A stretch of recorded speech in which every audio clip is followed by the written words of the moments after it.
This is a smoke box for a 16mm scale tattoo.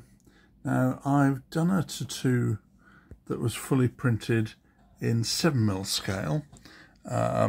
This is one of the prototype bodies for the 7mm tattoo, and what I've done is I've just blown up the drawing, or parts of the drawing, individual parts, and adjusted thicknesses to make it appropriate for 16mm, and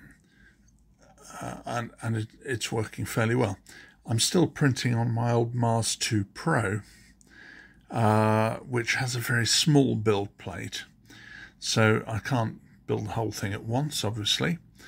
But finish-wise, it does very well. As I say, this is a discarded prototype print, but this is a smoke box. Now, for those of you who've seen the Quarry Hunslet, which was a Slater's Quarry Hunslet, I've experimented in steam and using what do you call it? An ultrasonic mister for steam, which I really quite like, and it's an extremely cheap way of doing it. And here we go, bear with me, that's one of the misting devices, and it has a sort of fibre core that goes up there.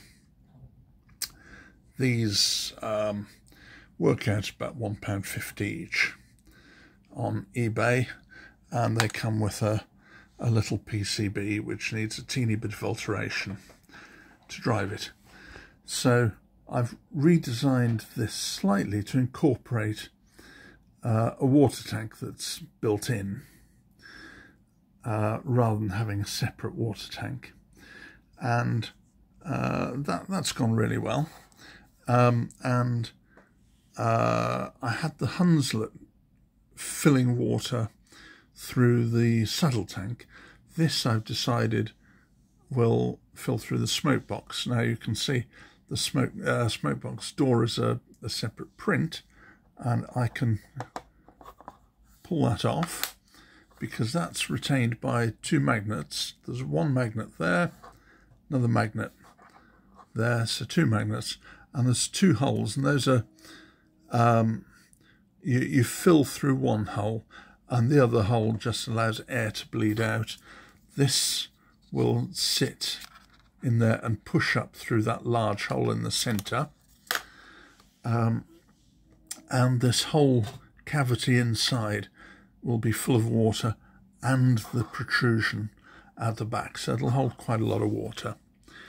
And from the underside, that's the view, and there'll be a covering plate there at the bottom that'll also hold the water in, and you can see that the hole for the disc is perfectly aligned with the chimney that runs through. So that's that. Now, this print is a single entity, so there's no seams anywhere. You can also see it's got a nice finish to it. That's because it's printed at 10 microns layer height, and that gives me a very, very good finish. It also takes forever to print. It took best part of 30 hours to print that, which is an unconscionably long time, but it does give me the finish I want. It's printed in a resin-like resin, which is a very nice resin. I'm very fond of the stuff. It's actually a Sunlu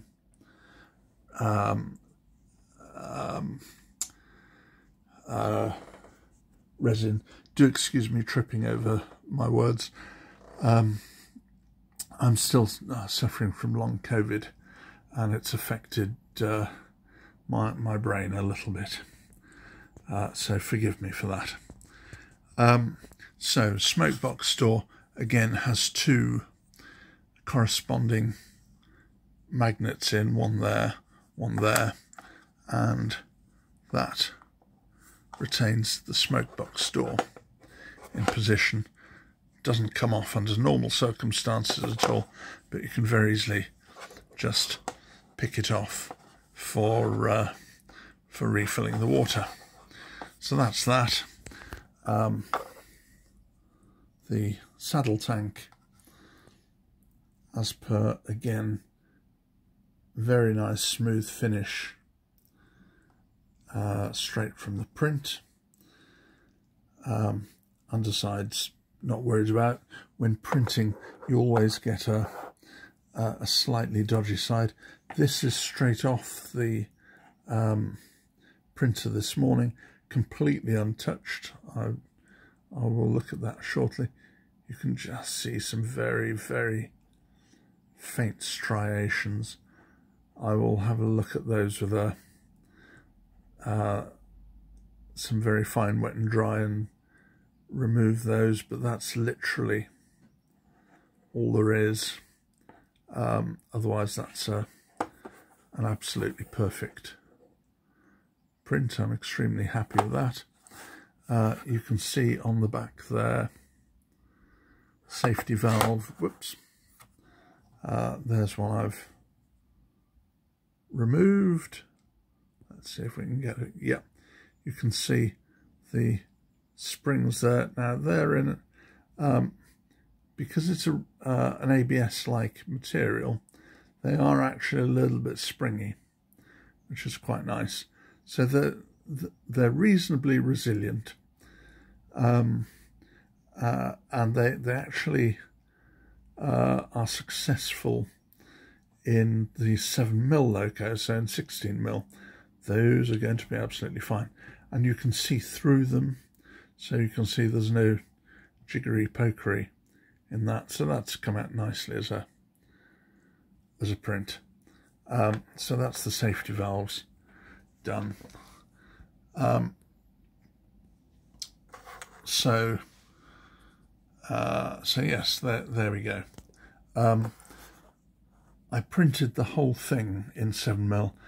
Parts of this will be brass or nickel silver. The footplate, for instance, will be, and the chassis will be completely. But it's an interesting exercise, which I'm quite enjoying. But it'll be quite nice to make a little steamer from this. The power plant will be an N30 gear motor driving through bevel gears, and that'll be quite powerful and efficient and slow, which I like. But I'm very pleased that the little Mars 2 Pro is able to cope with this, even if it is in small pieces.